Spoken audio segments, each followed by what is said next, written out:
यानंतर इतरही काही घडामोडी पाहणार आहोत थोडक्यात। आज रिझर्व्ह बँकेची पतधोरण जाहीर होणार आहे आणि बँकेचे गव्हर्नर डॉक्टर उर्जित पटेल दुपारी द्वैमासिक पतधोरण जाहीर करणार आहे। 3 दिवसांच्या बैठकीमध्ये झालेले निर्णय आज जाहीर होणार आहेत। यंदाही पाव% रेपो दर वाढीची शक्यता आहे, त्यामुळे रिझर्व्ह बँकेच्या पतधोरण बैठकीकडे तमाम अर्थव्यवस्थेचं लक्ष लागलंय।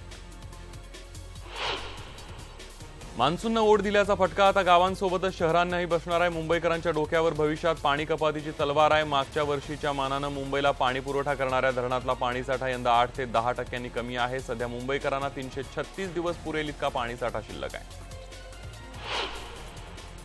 पुण्याला पाणी पुरवठा करणाऱ्या खडकवासला धरणातही पाणी कमी आहे। 29 टीएमसी क्षमतेच्या धरणामध्ये 27 टीएमसी पाणी आहे, त्यामुळे महापालिकेला 1300 ऐवजी 1100 MLD पाणी उचलण्याची परवानगी देण्यात आली आहे। तसंच पुणेकरांना एकवेळ पाणी पुरवठा केला जाणार असल्याचा निर्णय काल कालवा समितीच्या बैठकीत घेण्यात आल्याचं समजतंय। टोलबंदीचं आश्वासन देणाऱ्या सरकारचं टोल वसुली करणार असल्याची धक्कादायक माहिती समोर आली आहे। 2030 पर्यंत मुंबई पुणे एक्सप्रेसवेवर सरकारची कंपनी टोल वसुली करणार असल्याचा आरोप पुण्याचे सामाजिक कार्यकर्ते विवेक वेलणकर यांनी केलाय। मुंबई पुणे एक्सप्रेसवेवर टोलच्या रूपामध्ये 1400 कोटींची वसुली झाल्यानंतरही 2030 पर्यंत टोल वसुली करण्याचा निर्णय तुघलकी असल्याचा आरोप सुद्धा वेलणकर यांनी केलेला आहे। मुंबई पुणे महामार्गावरील सीट बेल्ट बंधनकारक केल्यानंतर नियमांचं पालन न करणाऱ्या 1100 चालकांना दंडाचा फटका बसलाय। प्रवासादरम्यान मागच्या आसनावर बसणाऱ्यांनाही सीट बेल्ट बंधनकारक करण्यात आला होता आणि हाच नियम न पाळणाऱ्यांवर ही कारवाई करण्यात आली आहे। पालिकेनं दादर माहीम चौपाटींच्या स्वच्छतेसाठी तब्बल 11.21 कोटी रुपये खर्च करण्याचा निर्णय घेतलाय। चौपाटीची स्वच्छता करणाऱ्या कंत्राटदारांना पावसाळ्यात प्रतिदिन 65,500 रुपये तर अन्य काळामध्ये प्रतिदिन 35,500 रुपये देण्यात येणार आहेत। स्वच्छतेचं हे कंत्राट 6 वर्षांसाठी देण्याचा निर्णय महापालिकेनं घेतलाय।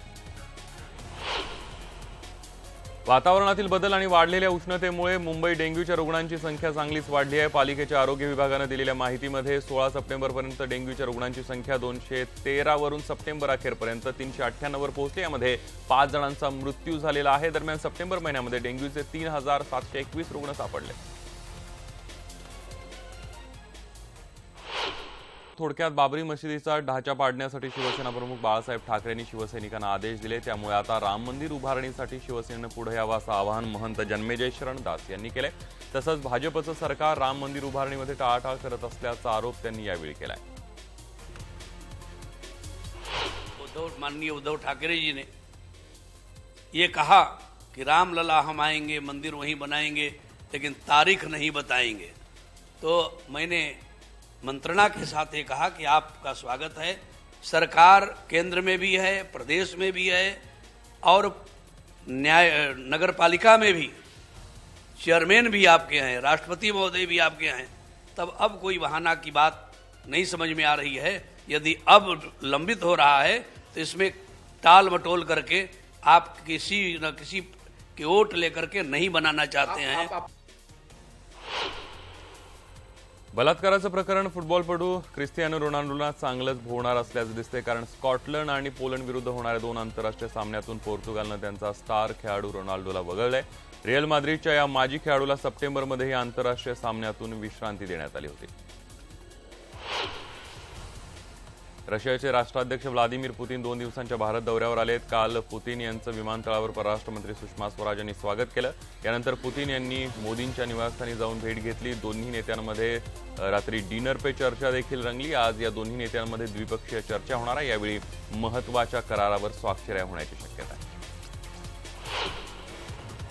उत्तर प्रदेशातल्या मुरादाबाद शहरामध्ये गुंडांनी एका हॉटेल मालकावर गोळी झाडली आहे। यूपी परिवहनच्या बस स्थानकाशेजारी असलेल्या हॉटेलमध्ये हा प्रकार घडलाय। मोटरसायकलवरून आलेल्या हल्लेखोरांनी देशी पिस्तुलातून मालकावर गोळ्या झाडल्या। या गोळीबारामध्ये सुदैवानं हॉटेल मालक बचावलाय।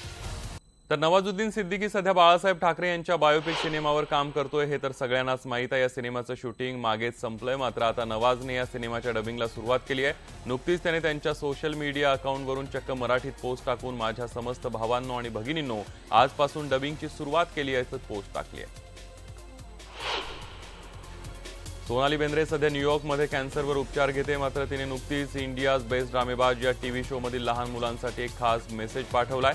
या मेसेजमध्ये तिने मी इथे तुम्हा सगळ्यांना मिस करते असं आवर्जून सांगितलंय।